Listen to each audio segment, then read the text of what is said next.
December of 1971, and this is the part I love to share.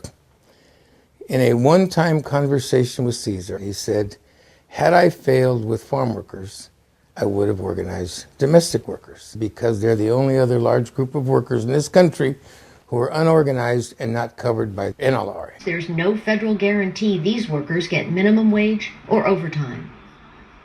That's because the Fair Labor Standards Act, signed into law by President Franklin Roosevelt in 1938, exempted domestic service workers. The reason given, they performed companionship jobs similar to babysitters. Cesar Chavez convinced me and Fahari and others that the most important thing we could do with our lives was to organize and empower poor people of all colors and women of any color. We committed to him we would spend our lives giving it our best. This is the hardest work that any of us have ever done or could ever do. First of all, nobody had ever really cared about these women.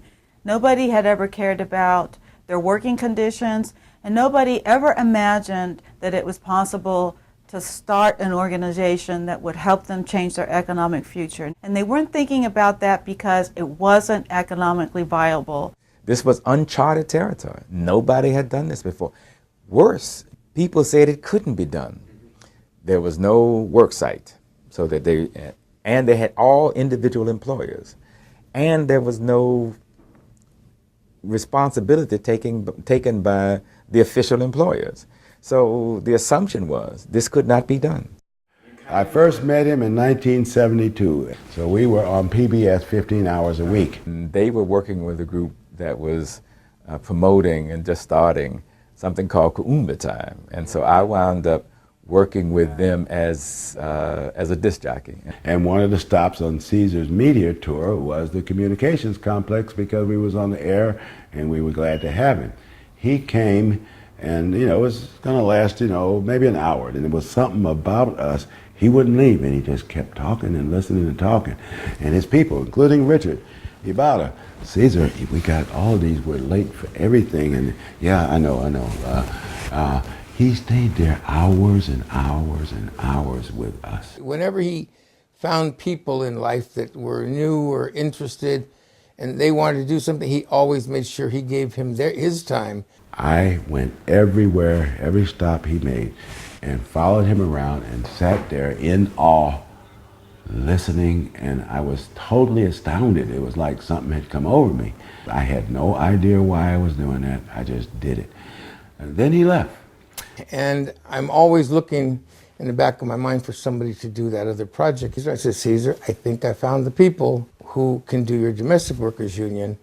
I didn't see or talk to him again until 75. And it was by accident. And so the community was having this huge protest march. It was a person that was emceeing said, okay, we're gonna take a breather, not a break. Don't leave your seats. And there Cesar, directly in front of me in the next pew, looks me straight in the eyes. Now this is 3 years. He looks at me like I had just seen him yesterday. Oh, hello, Brother Ken. How good it is to see you. What have you been doing? I damn near fell down. And he says, okay, I'm going to have to go speak soon. Let's talk afterwards. And so he went, he made his speech, and talking afterwards never stopped. To me, it was like when, say, the 12 disciples met Jesus, they didn't consider it, they just knew, and they went with him. He provided money and Fred Ross Sr. to come to San Diego to train this fledgling group. Besides Ken and Fahari, probably at that time, Akilli, Raquel, Beltran, and maybe a few others. A friend of mine who worked with a community-based organization and who I went to high school with said that he was working with people with NIA Cultural Organization and would I meet with them. So that was NIA's office. The walls were green and yellow. I didn't understand the color scheme, didn't understand they were the colors for, the Black movement. His Black Power movement wasn't just about Black people. And if you know Msemaji, you know he has children of all races. He has friends of every hue. He takes in anybody, everybody. Msemaji and Sukumu, I would say, talked about the importance of Black and brown people hooking up and using our power together, using our influence together. We worked together in US organization, worked together with the Congress of African People. We worked together with the National Black Political Convention. Somewhere in the middle 70s, I guess it was, Msemaji went to work on UDW. Jesse Jackson has the best word for it. Tree shakers who shake the fruits of the tree, and jelly makers. Dr. King, tree shaker, Jesse Jackson, tree shaker, Msemaji and I, tree shakers, Black elected official jelly makers. And Msemaji, he was a warrior about every single issue that pertained to the African American community. He was going to try to do something about it, demanded that we do something, somebody do something about it. If I meet somebody and they are suffering from injustices, I do feel their pain and I do absorb it. I refuse to accept it even though they have. My instinct is to stop the injustice, to fight the injustice. And I will always, hopefully, try to do what I can do to help another human being. We embraced, we copied, because everything that Ceasar and the UFW had done, because that was the only example we had. Well, Fred said, "Where are the workers?" We said, "Well, they're in people's homes." He said, "Well, where are you going to find them?" "Well, we know a lot of them take public transportation." He said, "Well, then let's go there." I would stay on the bus for a long time, for hours in many cases, and ride the bus from Horton Plaza to Point Loma, La Jolla, and other places. And I would just introduce myself. And no matter where they lived, I said, "Oh, I'm going to be in that neighborhood this evening. I'd like to stop by and talk to you." The only thing they had was the look in our face, the look in our eyes, and a 3x5 card with someone asking them, a total stranger, "Can I come to your house?" Who does that? Would you say yes to somebody, a stranger, invite them to your house that weekend? And crawling into dumpsters, I wouldn't do it again. What? Fahari was a great dumpster diver. Who else was dumpster diving? Everybody. We all had to do it because we had to find these names. But isn't that like against the law? Well, it was trash. That's how we saw it anyway. And it was through getting those names. And from that house meeting, we would do a series of regional meetings. And from the regional meetings, we founded the Domestic Workers Unit. And Raquel did most of the translation. One day I said to Cesar, "Cesar, I'm Black. I'm an African American, and a lot of these workers are Latinos. I would guess some are Asians. Many of them are white. They're not going to follow a leader who's Black." And Cesar said, "Ken, let me tell you something about people. They're not going to follow or choose not to follow based on the color of your skin. They will make their decision on 2 points. One, do you respect them, really, genuinely? And second, are you committed, intensely committed to them and their advancement?" I don't think I've ever, well, I know I've never heard, but I don't know if it exists, of a president and Secretary Cesar that will take such a personal interest. Ken and Fahari are always there to help, and they do. You don't feel alone. I think the most important thing with Ken, and a lot of people maybe kind of almost either take it for granted or don't give it the consideration they should, is he's very loyal, for one.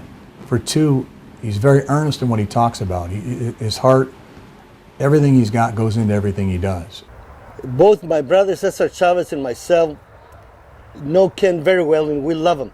We think he's a great, great person, a great leader. What we saw in Ken was that fiber that takes to be a great leader. Any leader of anything, the closer you live according to what you say you believe, the better you are at achieving what you believe. To the extent that you have contradictions in your own life with what you say you believe, then you are less effective to others. Mothers, sisters, brothers, dads. If it hasn't happened to you, or if it hasn't happened in your immediate family, it is very, very difficult to watch someone you love lose function, or to watch someone who is perhaps dying and needs your comfort, someone you love. We need support. And for a group of people like the people in UDW to support my intention to look after Christine, to provide for Christine, is a gift that I couldn't pay for if I worked for it for the rest of my life. We had an entire segment of our society, the overwhelming majority of which had paid their dues, been intrinsically part of creating all of the wealth that society in general was benefiting from. And when they got to the moment in their life where they couldn't, just like children, could not be net contributors, we were literally throwing them away. Literally just letting them rot. I think that that's one of the main reasons why her and Ken formed the unions, to fight for the rights of other people or people whose voices have not been heard. Todos los días, en el momento en que siento que voy para atrás, digo, sí se puede, sí se puede, y sí se puede. Y hago mi trabajo día a día, y lloro, y grito, y me enojo, pero sigo adelante luchando. Estoy muy orgullosa de la familia que tengo, pero tengo una segunda familia que es la unión, que fue la que me dio el valor de seguir adelante con mi vida. What Ken and Fahari did, in my view, is the single most important social services program in all of state government. They single-handedly changed the world for that group of citizens who had already paid their dues, already made their contribution, and were in need of nothing more than being treated with dignity in their latter years. Nobody else made that happen. Nobody else could make that happen. Ken and Fahari took Cesar's teachings to the next level by understanding the apparatus of government and improved the lives of the people being served as well as the people serving them. And that was they threaded the needle. No one else had done it before them. Everyone else that did it afterwards copied their original model. He was passionate, but he told it like it was. You never felt after the fact, he didn't tell me the whole story. It was that kind of respect that both sides of the aisle had for Ken that made him extremely effective. It is a tough exterior, but deep down, it's from a loving place that this tough exterior comes from. And she has to have a tough exterior. And I think that it has served her well, because not only is she a female in a man's world, she's a black female, a minority. And she has been able to open doors with politicians with that tough exterior. Once she presents whatever her agenda is to them, they are able to see that she actually has a warm heart. She's there for good reason. She's there to represent other people. We organized and fought and challenged the fact that they didn't have the right to organize by law, and we got a law passed in 1999 that was written by our union that required every county in the state of California to give the home care workers the right to have a union. And it began with the biggest hearts you're ever going to find with the most dynamic, focused war machine ever deployed in the California political space. Home health care workers and their patients are on their way to Sacramento tonight to protest proposed budget cuts. They gathered for a rally downtown this afternoon. They're protesting Governor Schwarzenegger's budget proposal. The legislature, the Senate, and the Assembly are against these cuts in the majority, but there's still some work to be done. And that the legislature holds firm and talks to him to make sure that they settle the state budget problem in a way that does not push home care workers back to minimum wage with no health insurance. And if they hadn't had both the big heart and the big stick, none of it would have happened. Only person I've ever worked with who had the gall, the stick-to-itism, the you're not going to turn me around-ism. The only person in this whole world that I know of who could have possibly put UDW together that I know was Ken Msemaji.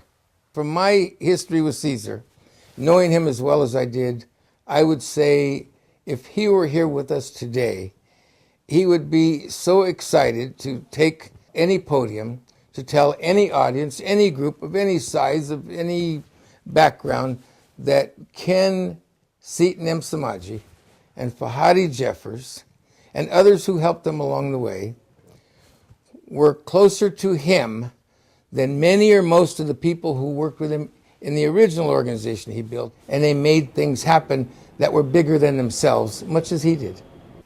Absolutely. Absolutely.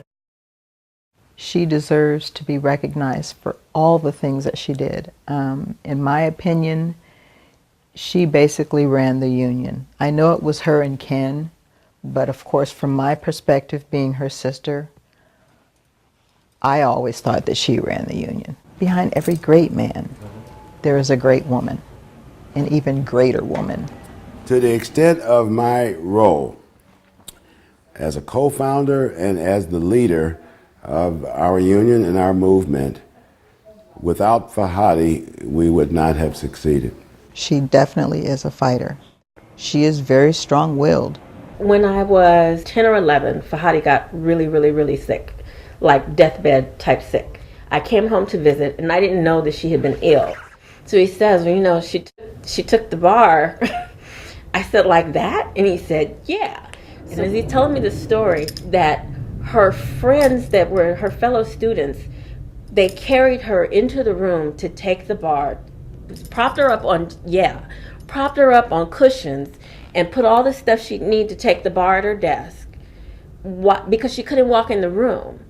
And she passed it that way, first time ever taking the bar, like that.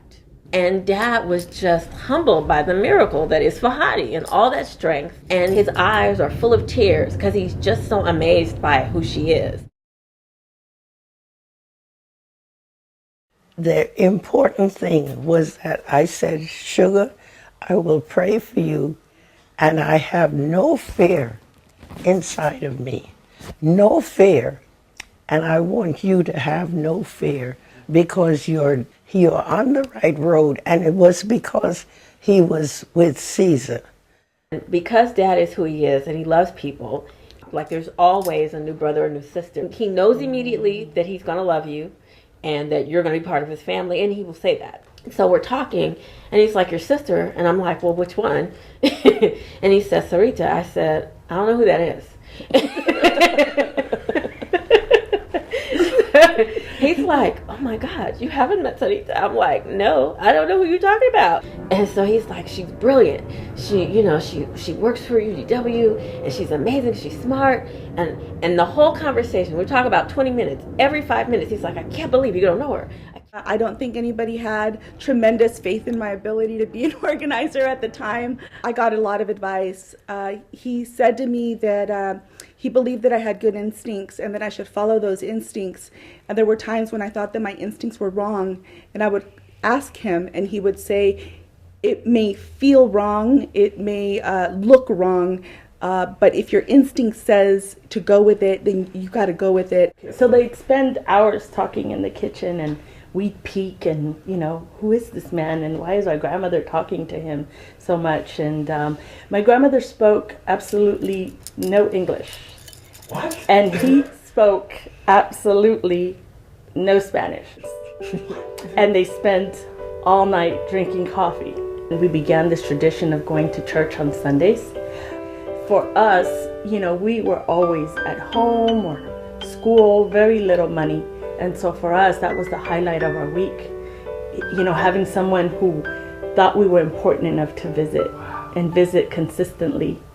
We were very poor. We didn't have that much food. There was 9 of us. It was hard to see my mother working day and night to support us. And when my father came into the picture, all that changed for better. So that's why I get very emotional. I asked myself the same question, why he decided to become my father, and he means so much. He means so much to me and my family.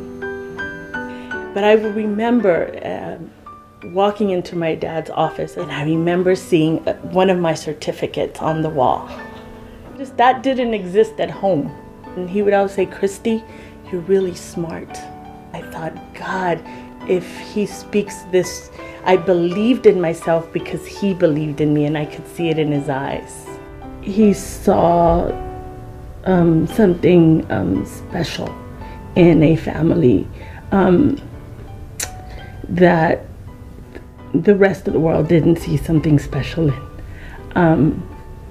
You know, especially when you are poor and an immigrant. A lot of people may not see you as special. I have to stop. We've got such a gift, you know, in our community to have, you know, Ken and Fahari. It's a gift because you think about history and you think about the people who have really done great things and made the world better, and you know, the people who built the labor movement or the civil rights movement or the women's movement. If any of us had a chance to not only, you know, get to know those folks but work with them on a daily basis, we'd know what a gift that is. Well, we have that. You know, we have that with Ken and Fahari, and it's an untold story. The whole idea of representing domestic workers and finding a mechanism and fighting all the crazy ways it took till you figured out a way to make it work really is historic, and is, you know, is a contribution to the labor movement, to the history of organizing poor people. That's just amazing. I get a lot emotional thinking about how incredible the journey was that, you know, that Ken and Fahari took, how hard it was, how much they put their own blood, sweat, and tears into this. Every dollar that they could beg, borrow, and steal, every time Ken had a 3rd or 4th mortgage on a house that he needed to figure out how to refinance, every time we tried to get $2,000 or $3,000 out of somebody to help make the next payroll or whatever it took. I mean, I knew that stuff early on. That was so good. And then to see it come to fruition and have them you know, basically lose control of the union, and now to get the respect and the dignity and the accolades that they earned, you know, that they earned. I'm really glad to see that. What they did was totally amazing, and you know, and they touched the lives of thousands and thousands of people. They made the world a better place, and you know, I'm proud to know them. I really, really am.